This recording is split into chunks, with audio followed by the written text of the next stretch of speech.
소득이 적은 계층과 많은 집단 사이의 격차가 11년 만에 최대로 확대됐습니다. 기초연금을 올리고 아동수당도 지급하면서 소득 분배가 개선될 것이라는 정부의 기대와는 크게 다른 건데요. 이 소득주도 성장에 대한 논란도 더 커지는 분위기입니다. 경제부 박성호 선임기자 나왔습니다. 어서 오십시오. 네, 우선 저소득층하고 고소득층 소득 각각 어느 정도인지 이 비교부터 먼저 해볼까요? 네, 이제 가구당 한 달에 얼마를 소득을 올리느냐 그 기준으로 볼 때 그걸 5개로 나눴을 때, 5구간으로 나눴을 때 맨 밑에 하위 20%의 월 평균 소득은 132만 원입니다. 그러면 맨 위에 있는 5분위라고 하는데 상위 1분위부터 5분위까지 나눴을 때요. 그러면 상위 20%에 속하는 5분위의 월 평균 소득은 974만 원입니다.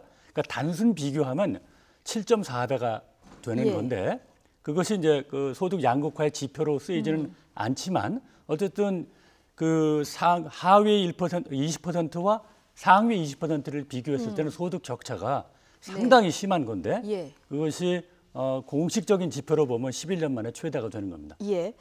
지금 그럼 하위 상위 그 20% 구간에 있는 가구의 소득을 비교를 해보면 지금 말씀하신 대로 7.4배 정도 차이가 난다고 하셨는데 이게 11년 만이라고 했잖아요. 그러면 글로벌 금융위기 직전 상황 정도 되는 겁니까? 정확히 따지면 그 7.4배가 11년 만은 아니고요.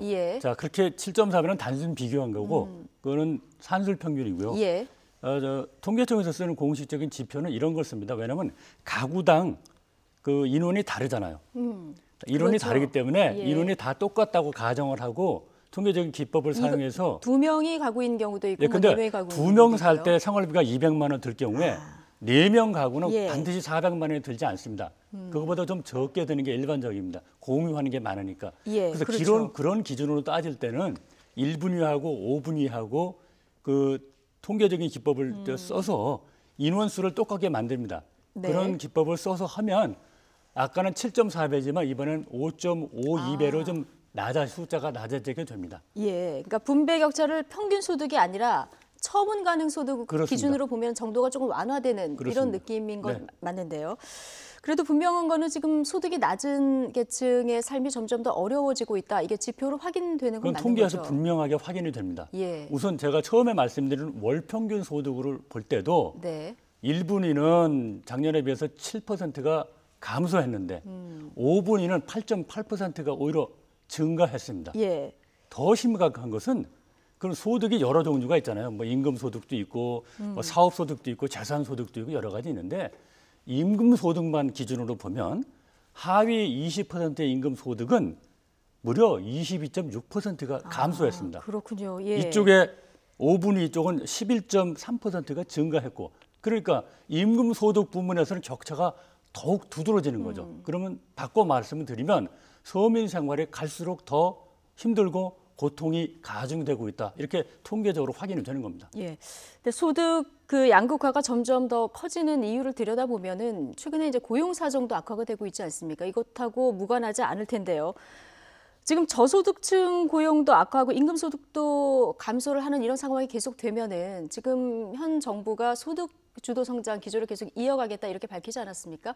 뭔가 방향이나 속도에 대한 얘기가 또 한 번 좀 점화가 될 것 같은데요. 나올 수 있죠. 근데 소득 주도 성장이라는 게 기본 개념이 주로 저소득층을 중심으로 해서 임금을 좀 높여주면 그분들이 소비를 많이 하고 그렇게 되면 기업도 소득이 높아지고 그러면 역시 임금도 더 오를 수 있고 그렇게 선순환을 하겠다는 게 소득 주도 성장의 기본 얼개인데 이번에 사실은 그 아동 수당이라든지 기초연금이라든지 이런 걸 좀 높여줬지 않습니까? 물론 9월부터 했습니다만은 그런 것을 좀 해주면 이게 소비를 좀 늘리는데 기여를 하지 않을까 하는 게 정부의 기대였는데 현재까지 3분기 기준으로 보면 그게 이제 3분기니까 9월까지거든요.